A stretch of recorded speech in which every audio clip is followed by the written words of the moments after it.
welcome back to this is a short video about the topic this week on issues in popular music culture, which is aesthetics in popular music culture.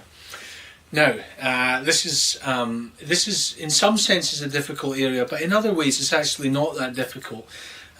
First of all, what is aesthetics? What is this area all about? The word aesthetics is used in everyday language quite often to talk about whether or not we like music, whether or not we like a song or an artist or whatever. But there is a distinct area of scholarship and research within musicology and within the musicology of popular music that focuses on, essentially focuses on the communal value of popular music culture. And that's what aesthetics is really about. It's about how do we value, in musical terms, how do we value music, instrumental music and vocal music, and what does it say to us, and how does it say it to us as well. So it's partly about how does music mean, how is meaning created, but it's also about a set of values and how they're communicated to us. Now, in musicology, one of the problems when you begin reading into this area is the difference between the words affect and effect. Now, in ordinary everyday language, the problem here is that the meaning of those words is effectively reversed in musicology, because in everyday language you could speak of something having an effect on such and such a person, or you would say it had an affect upon us.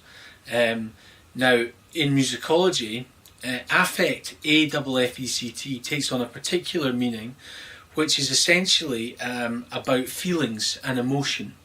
And so affect is a word in musicology which is really more considered more of a verb than effect. So the situation is kind of reversed from everyday language, where affect is more of a noun than a verb.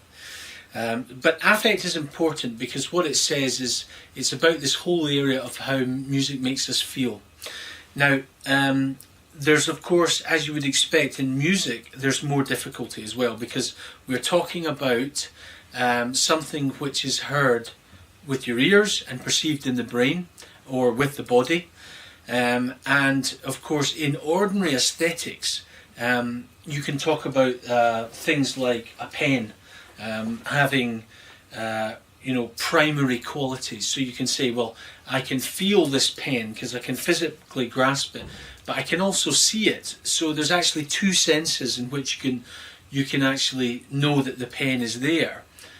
So that's what we would call a pen has what we call primary qualities of being a pen, i.e. we can both see it with our eyes and feel it with our hands. But music, of course, is different, because you can't generally touch music, and you can't generally smell music, and you can't generally see music. Music is almost always heard, except for obviously when we write it down.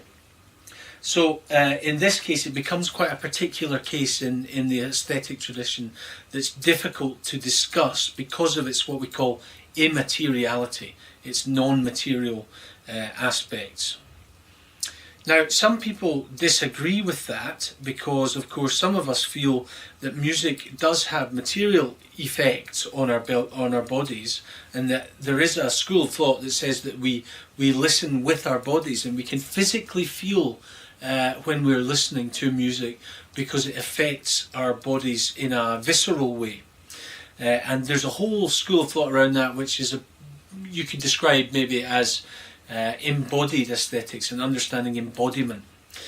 But certainly in the traditional musicological literature, there are really three sort of main positions that people have taken over time. And very briefly, those are the expressionist position in aesthetics, which basically says that musical sound evokes emotion in us So music is heard and it evokes an emotion in us.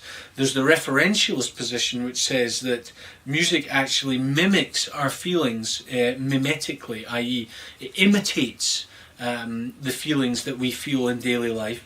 And then there's the formalist position, which is less usual these days, which says that music is something that we understand via the structures and the form within musical sound, and you have to learn about those in order to understand music. So those are sort of three positions, but more recently there's been much more attention on embodiment and the role of our bodies in understanding music. It's a complex area. It's a very important area, because understanding musical aesthetics helps us to understand not only how music means, but also what it means as well. One thing I think that's worth saying at this point anyway is, where does this happen? Where are aesthetics actually happening in the world? Well, aesthetics are in every album review, every online forum that you read about a band or a musician or a song. It's in the day-to-day discussions that we have between ourselves. It's in our own feelings that we have about music when we're listening to it. And it's in all of those everyday communicative situations that we express aesthetic opinions and we debate them with other people, and that we agree by consensus what those values might be. But it is a contested area, but it's an extremely interesting area of music studies.